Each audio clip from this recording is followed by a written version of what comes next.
So, Alan, welcome to Super Lead Podcast. Thanks very much for having me. Lovely. So, you have written this incredible book, which we want to dive straight into, and absolutely enjoyed reading every page of it. It just grips you, and you cannot leave. You just sort of stay Uh, in it. Even if you need to put it down, you can't. And I'm hoping in this conversation you can sort of walk us through some of the key areas of the book because they tell your story too. And maybe you kick us off, your early years growing up. I imagine many people must be curious about, what it must have been like to grow up as a son of Alan Knott-Craig. And sort of those, the early years. You kick us off there, and then we go to your training program and all the rest of it. Let's start at the beginning, at the growing up days. Thanks, Ben. Well, thanks. Look, I'm just grateful somebody enjoyed the book. And every now and again, I mean, everyone loves it, but it's nice to know that I'm not the only person out there that enjoyed that narrative because I quite enjoyed writing the book. And my wife thought I was a bit arrogant of me to go and write something about my life and then publish it, and it was, to be honest. So, but I also thought, geez, I would have liked to have read that myself when I was a bit younger. It definitely Yeah, to learn yeah. the lessons the hard way, and I could have learned from somebody else. But I felt there was a lot of humility in how you told the stories, as they were, and the mistakes bare in front of all of us, and some of the humbling lessons, at least from my sense. Yeah. No, I mean it's quite cringeworthy. I had to delete some of the parts of it because they were so bad. I mean, I'd been so incompetent in so many ways. And funny enough, when I wrote the book, I my first version wasn't very. There were some parts of it which were not very complimentary to some people. But as I wrote it, I realized, when somebody else is going to read it, they're going like, okay, maybe you can see that side of the story. So in a way, it kind of helped me also reflect on my own, Sure. responsibility for the things that have gone, not according to plan. And it helped me just come to terms with it and learn lessons from that. But I mean, maybe I Excellent. should just start by I got to just point out. I mean, I'm a white guy. I was born in apartheid South Africa. My dad started Vodacom. I have the same name as him. It's a very unusual name. I mean, if I couldn't have made a success of my life with all of those tailwinds, there's something wrong with me. And Sure. so I want to say that because I don't think this is my life story is not applicable to the vast majority of South Africans, black and white. Yeah. And I hope to not pretend as though I'm a great success as an entrepreneur. Actually, if I think about a lot of the friends I have, they're much more successful if you think about how many more obstacles they had to face. But that said, I had these blessings, I had these lucky breaks, where I was born and who I was born to, and I've tried to do something with it. And sometimes people can relate to this journey of entrepreneurship, which is mostly downs, interrupted by one or two highs. Just open a window for us to see what it feels like growing up as a child of Alan Knott-Craig. Just some of those anecdotes from growing up days, some of the misbehaviors. Yeah, my old man was a bit of a tyrant. I mean, a loving tyrant.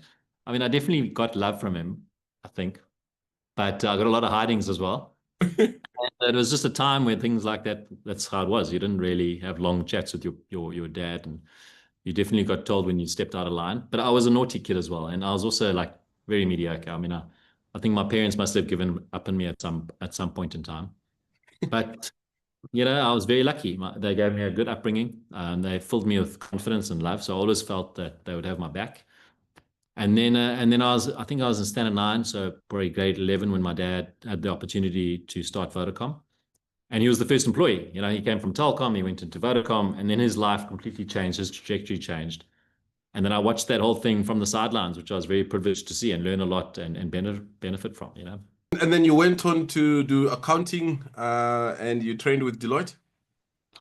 Yeah, when I finished matric, I miraculously got a matric exemption for university, and then I went to Nelson Mandela University. It was Yeah. called UPE at the time, and I did accounting, and I miraculously somehow got through my degree on time. Then I went to Deloitte's, and I miraculously wasn't fired, and I miraculously passed part one and part two, and became a chartered accountant. I met my wife. That was also a miracle that I found somebody that was better than me that would agree to marry me. And that happened when I was about 25. So I was 25, I was married, I qualified as a CA. We'd kind of worked in New York for a little bit and then we backpacked around the world. And it is funny, one of the conditions of my wife on marriage was that we'll never live in Joburg. And she's from Stellenbosch. And Yes. she's Joburg like this terrible place. It's full of crime and all of this. And we backpacked the world. We went to Latin America and Central America and Southeast Asia and Australia and New Zealand. And by the end of that, she was like, okay, we can go live in Joburg. Because once you've seen the world, you start appreciating what you've got back home. And we actually came Sure, back to Joburg. sure. And I started a business and she got a job at Siemens. Yeah. And you started self-find. Just a word or two on that. Yeah, I started a little business called Self. I actually didn't start it. A guy called Gavin Verigis was my first angel partner. He invited me to come and help him or basically build Self Find. It was a cell phone tracking business. For me, it was a great way to get into the cell phone industry without working for my dad, who, as I mentioned, is a tyrant. And MTN wasn't going to give me a job, so there was some negatives to the name, but it was great. I managed to get into the industry, and it was through the back door and that business became successful. But I mean, if I hadn't had a wife who was a CA earning a salary for the first 2 years, we wouldn't have made it. I mean, she carried me through those years. Sure, But unlike most businesses, I'll find after the first year, I think it was about 2.5 years, we struggled. But unlike most businesses, we actually got through the struggle and we turned out to be quite a profitable business. So that was quite lucky, you know. sure.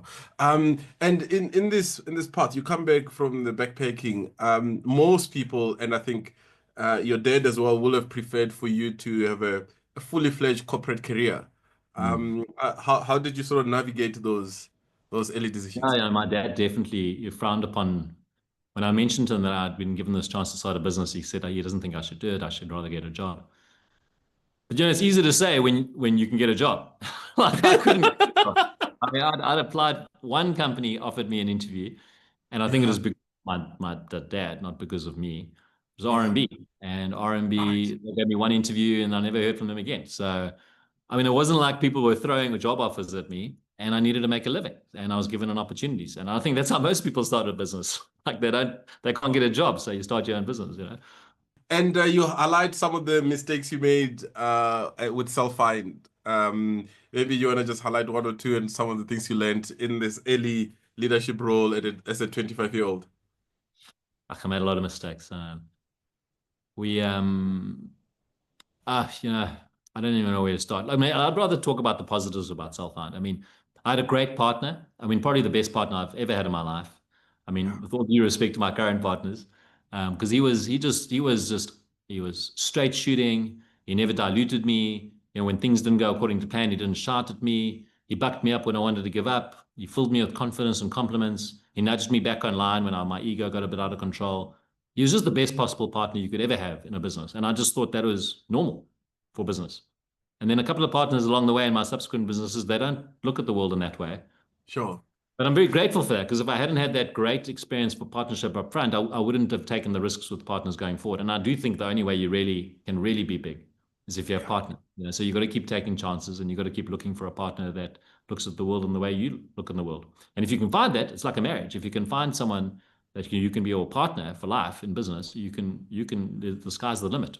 But on the other hand, if you kind of find the wrong partner, things can go quite pear-shaped quite quickly, you know. sure. No, stunning lesson already. And then you went on to iBest, and you can build up to your famous email, "Do Yeah. not panic." Yeah, I was at iBurst. It was a wireless broadband company. It's now called Rain. Had a lot of fun, spent a lot of money, built a great company, best company to work for in the country, according to Deloitte. It was rated best company to work for telecoms. We had a great culture, but we never made money. You know, I learned a big lesson there around wireless broadband.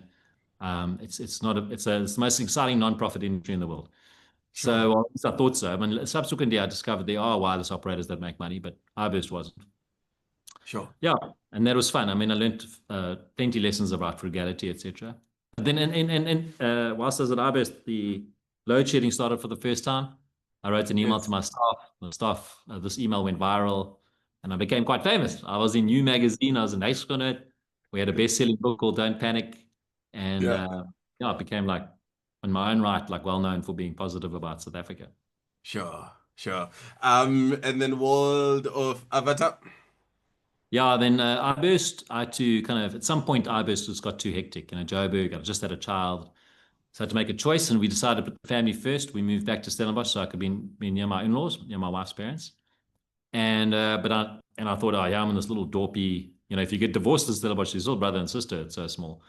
And Sure. I thought that's been a big step back for my career. But it turned out to be an amazing place to be for tech, because there's a lot of tech companies, a lot of talent down here.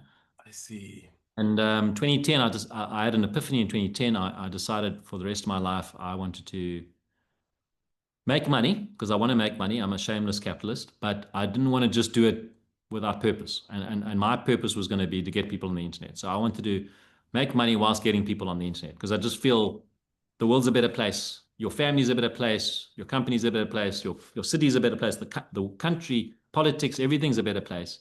If Yeah. more people have more information, more access to information, more access to jobs, more access to education, so if I can play a small role in getting people on the internet and make money at the same time, I thought that would be a great way to spend my life. And then I started a business called World of Avatar. We ended up buying Mixit, as you may know, Yes. Yeah. which I'm like famous for Mixit, and I only ran it for a year, but it was such a big, famous, loved company. And I messed it up so badly that I became famous for my association with Mixit. Yeah, I only ran it Yeah. for a year, and then I was kicked out in 2012. Yeah. Sure. And some lessons there, you mix it is it's growing and you try to save it and yet it just couldn't be saved. Big lessons. I mean, maybe the one big lesson is to say that it's very difficult building an internet company in South Africa because there's not enough people on the internet. Sure. Think about SAB. SAB, South African Breweries, is a big beer company globally, but it's because there were a lot of people in South Africa buying beer. So Sure. if you have a big local market, you can build a big local business that can expand internationally. Mixit was actually predicated on the fact that mobile data was too expensive. So that's why people used Mixit to kind of get past the high data fees. And SMS was too expensive. So Yeah. unless you've got a lot of people all using unfettered internet access in South Africa, you're not really going to have big tech success stories because your local market's not big enough. So that is the starting point. And we've Sure. actually bought it because we try to like leverage that 10 million monthly active user base for our existing companies. But I messed up a few things. Got the strategy absolutely wrong. We decided we're going to be an instant messaging platform, compete head on with WhatsApp. I mean, in retrospect, what a really stupid thing to do. Yeah. And I was unconsciously incompetent. I had no idea how hard it was to fight those big American companies. They've got an enormous amount of capital. So we got that wrong. Maybe if we position ourselves as a dating app, maybe we were like Tinder for the Cape Flats, maybe then we wouldn't have gone head to head, but maybe Tinder would have come and eaten our lunch anyway. So Oh, we got that right. I got my business model wrong. I thought I had a good business model on prepaid airtime, but I couldn't pull that off. And sure. then the smartphone experience was also wrong. Like we didn't, our first iteration of trying to turn Mixit into a great smartphone experience was very mediocre. And then fundamentally, I ran out of time. My partners lost confidence in me, and you Sure. can't run a business if your shareholders don't have confidence in you. So, and I was booted. Sure. Yeah, and then Mixit, you know, trucked on for a couple more years and then kind of disappeared, completely gone. Very sad. But on the Yeah. positive side, it was a great success story for South Africa, and the people that built Mixit deserve a lot of credit. And the people that Yeah. use Mixit still think of Mixit and love Mixit and remember Mixit, sometimes for love, sometimes just for making friends, sometimes just for Yeah. killing time. I mean, it touched a lot of people. It just kind of showed what the internet can do for people's lives. Yeah. No, absolutely. And personally, so if we track the story, you're growing up in this popular family. You also rise to your own popularity with Don't Panic, and you are leading Mexit, which is popular, and then this public failure. How do you process this to get yourself back up again Yeah. before heading out to Project Isizo? Yeah, look, I don't like thinking too much back to those times. It was not a pleasant time in my life. Yeah. But I luckily, first thing, if you're married to the right person, you're going to be okay. If you're married to the wrong X. person, you're going to be right okay. So I was very lucky. I turned out my wife had my back. My kids helped me a lot. They were little ones, tiny little ones. I think 4 and 1 or something. Yeah. And the day I got home with my box all depressed and reading the media about everyone saying what a loser I am, they came Mm, around the house, Dad, Dad, Dad, and gave me a big hug. And I'm the most important person in the world. I'm a superhero. They don't know any of this other stuff. And so I think family can be very useful when you hit a setback, just to X. remind you that people love you. This noise in the business world, it's just noise. So they helped me a Sure. lot. And then we went to the States. We hired a car and drove across America just to get away from the noise. Yeah. And that gave me perspective again and just reminded me, I don't want to be living in America. It's not my people. It's very competitive. Why would I go to a place that's so competitive? And also there's no problems to solve. I don't want to solve the problem of how to share photos more easily. I'd like to solve the problem of getting more people in South Africa on the internet. That Sure. changes life. So we came back, decided to stick it out. It was a good decision. If I'd run away from Stellenbosch, maybe people would have thought I was running away from something. I Sure. came and I wasn't. I was definitely tainted as mildly incompetent. In fact, some people called me a weapon of mass financial destruction. Yeah. But I was, Okay. determined not to give up. I thought we were on the right track. We were trying to tackle the right problem. We were just going about it Yeah. in the wrong. Sure. And then Project Isizwe. Yeah. And then I didn't have the guts to start at a for-profit. So I started a non-profit called Project Isizwe. Isizwe means nation. And I tried to convince municipalities that it would be a good idea to provide public free Wi-Fi to people living in the townships.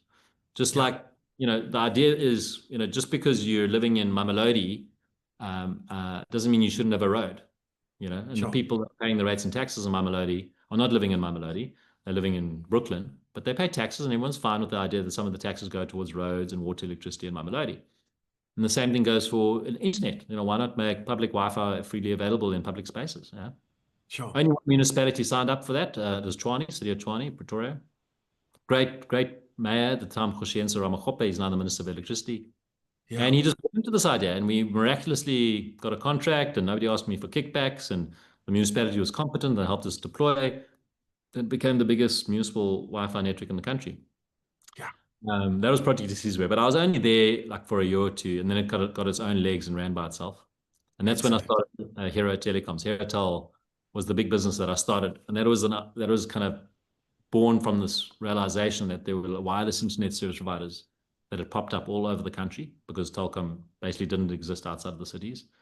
And Yeah. these guys were making money. Unlike our best, these guys figured out how to make money selling wireless Sure. broadband. So we, Yeah. we bought them all up and we built this big business. It's now the third biggest fiber company in the country. Yeah. Excellent. And then to fiber time. Yeah, boy. So then fiber time. 2020, 2021, our partners and I in Herotel couldn't agree on whether to go into townships.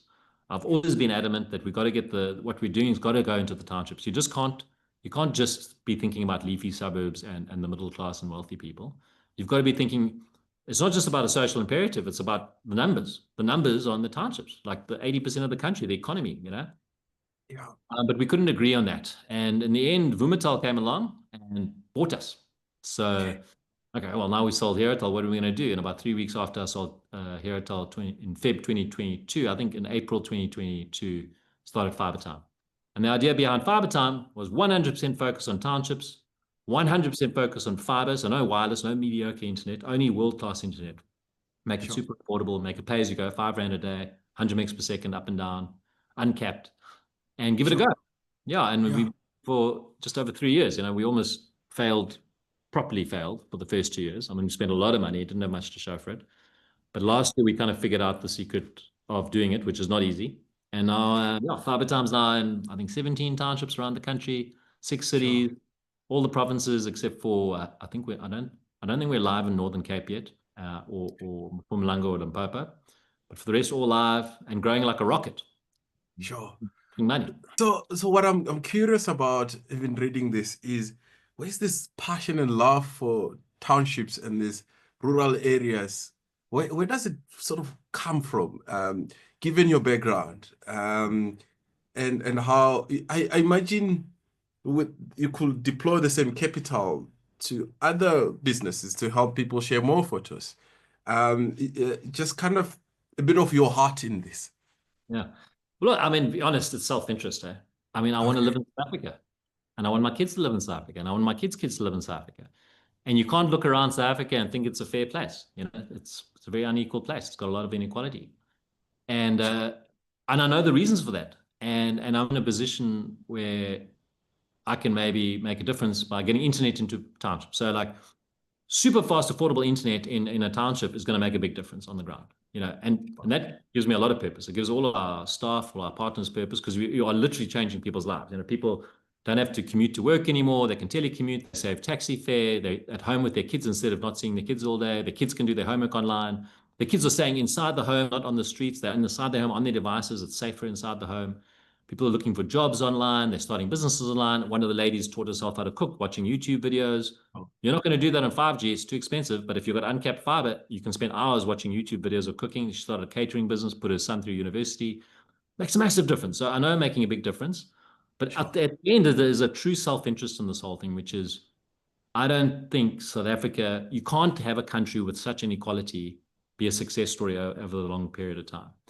And I'd Sure. like it to be a success story. And the way we make it a success story is make it a less unequal society by giving people more equal access to opportunity. And I think that's a little bit of what fibretime does. I hope it does a little bit of that. And if we can do Sure. it successfully, maybe there's a chance we have a great future for everyone in South Africa, an economy that's growing and a space for everyone. And over the years, I mean, you've been in this telecom industry for years in different setups. I just wonder what's sort of your reflections on telecommunication and especially how to make it work in the rural and the township areas. What have you finally learned that perhaps the likes of Vodacom, MTN, and the big ones can learn from?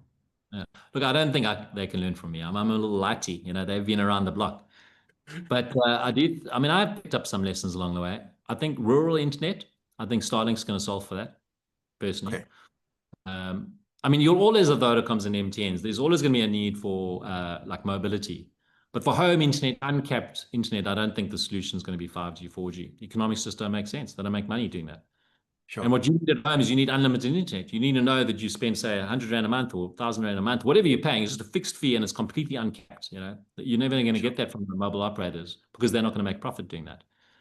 sure. Starlink does that, and it's perfect for rural areas. So, sparsely populated villages or mines or lodges or farms, perfect.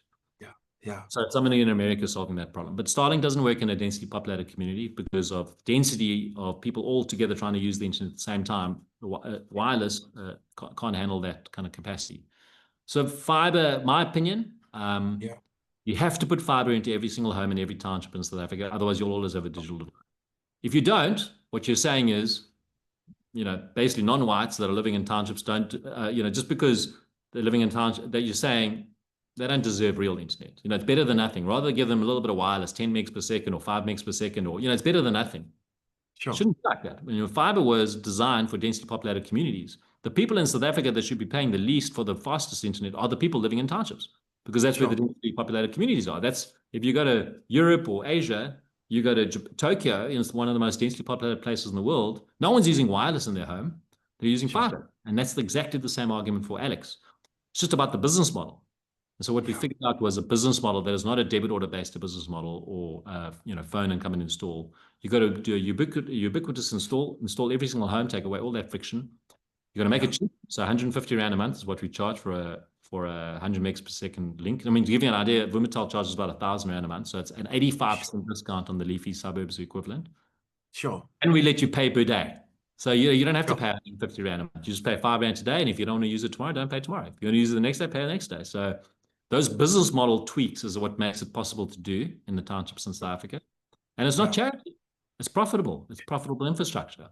But the one right. big got to learn in telecoms, in case you ever think of going into telecoms, you need a lot of money. Telecoms only works at scale. I can't offer 5 Rand a day product if I don't have hundreds of thousands of homes connected. To have hundreds of thousands of homes connected, I need billions of rands. So if you Sure, can't get past to having billions of rands to build your network, you'll never get to the economies of scale that can justify a price low enough to get to the majority of people. So don't go into sure, telecom unless you've got a lot of capital. sure. And why wouldn't the big telcos do what you're doing? I imagine they also have big pockets. I think one of the reasons is cannibalization risk. If you're looking Right. at building a business already, for instance, Vumatel, they're sitting there, a big fiber company. Why don't they go into Mm, Alex and offer a mm, product? Well, they're charging 1,000 Rand a month in Bryanston. How are they going to get away with charging 150 Rand a month in Alex unless they drop the Bryanston price? So it's one of sure, these, what do you do? You're like, are you going to threaten your existing revenue? I think there's sure, some legacy problems as well around systems. But the big question is, why is Capitec today South Africa's biggest bank? It sure. started 24 years ago. Why is it Yeah, today South Africa's biggest bank? What happened? Why did FNB, Nedbank, Absa, Standard Bank, why did they let that happen? For Sure. 24 years, they had board meetings and they talked about Capitec and they did nothing. And Yeah. Capitec's I think that's what we do. I don't think the incumbents have the ability or the will, or one or the other or both, to do it. And as long Sure. as and we don't care, we're not thinking about the competition. All we're thinking about is connecting every single home to fiber in South Africa. And in fact, if you read our publicity and our website, we share how we do it. There's nothing secret Sure. about what we're doing. I'll tell you our secret sauce. I'd like other companies to do it because our mission is not to be the biggest. Our mission is that everybody in South Africa connects to fiber and can be on the internet. Sure. And the more companies doing it, the better. But at the moment, as far as the big guys are concerned, we're the only ones kind of doing it the way we're doing it. Sure. Wow, that is sobering. And when you're talking about Capitec, we also have the recent rise of Timebank as well. Just another rocket Yeah, exactly. that the incumbents are still battling to sort of But compete. and I think the main thing on all these things is don't go head to head with giants. I'm Right. not competing with Vodacom or MTN. That is like madness. You don't want to go up against those big guys, And I'm also not going up against Vumatel. I'm going where the competition isn't. I'm doing fiber in townships. There's no fiber in the townships. So go where the competition isn't. But of course, there's a reason the competition's not there. It's not easy. And we had to learn that the hard way. So, dealing with townships, township infrastructure, township construction mafias, protection rackets, so how to sell vouchers. There's a lot of challenges that other people haven't solved and don't want to solve because it's too difficult. So we've leaned into that, and I think we've kind of solved it. At least for now, we've kind of think we're on a solution. And then the nice thing about solving a problem in an area where there's no competition is you're not fighting it out with somebody else. Sure. And I mean, this problem sounds real. I'm curious, how are you, overcoming, people will say the crime, the township mafias, etc., etc. And based from Stellenbosch. Yeah, no, everywhere, man. There's mafias everywhere, not just in Stellenbosch. No, no, but are you still based in Stellenbosch and No, solving no, the we're based in Alex Stellenbosch. Yeah, challenges? we're in KwaMashu, we're in Mangaung, I think the most dangerous townships we deal with are actually in Cape Town. But Right.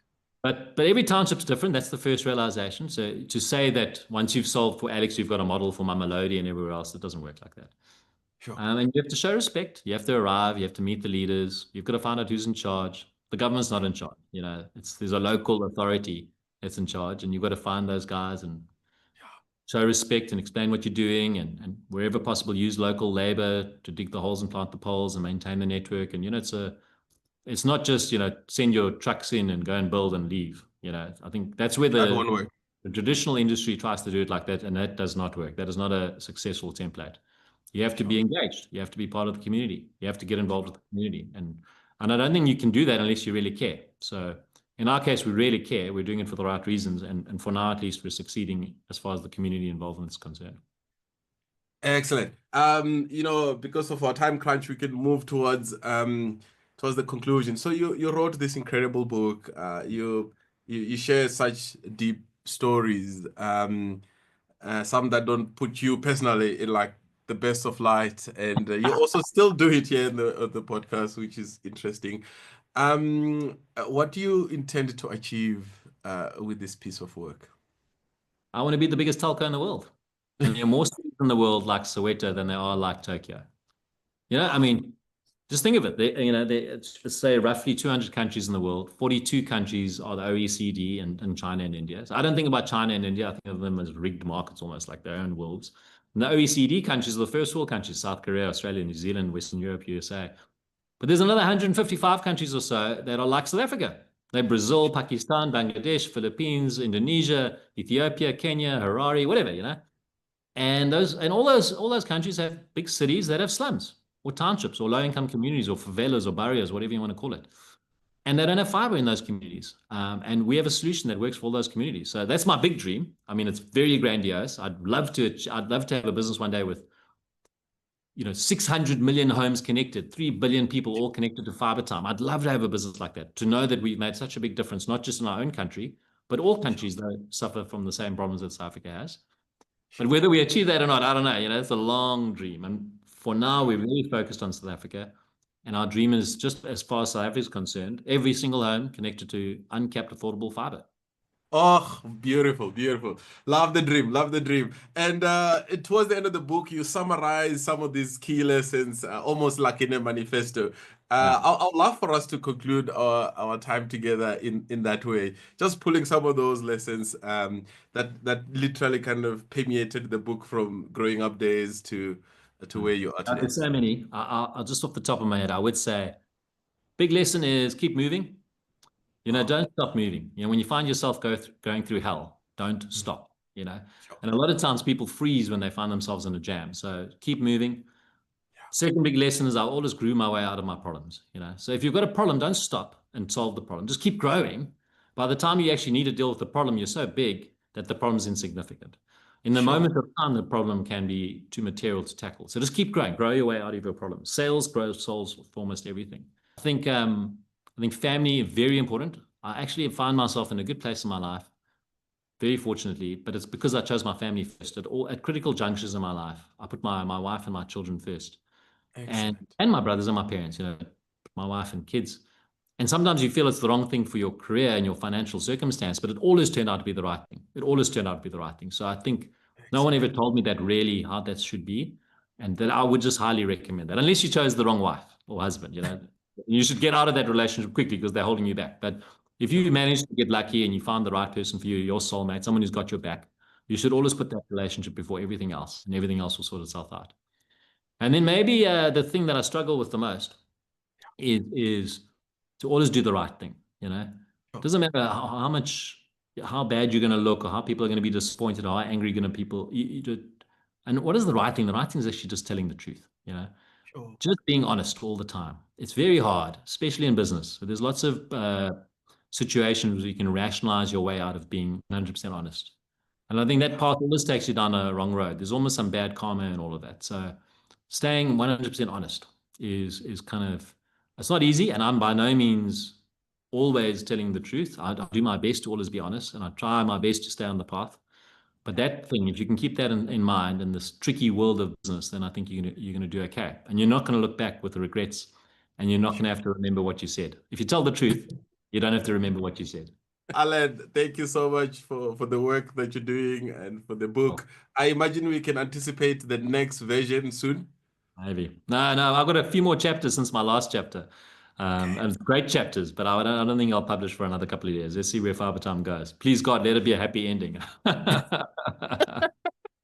And just for completeness, where can people find You life can go lessons? to Amazon, you can go to Exclusive Books, Amazon, Take a Lot, it's all there. I think Wordsworth's also got it. I think Bargain Books. My Sure. publisher is great. I think NB Publishers, Tafelberg, they've been great. You can buy it anyway.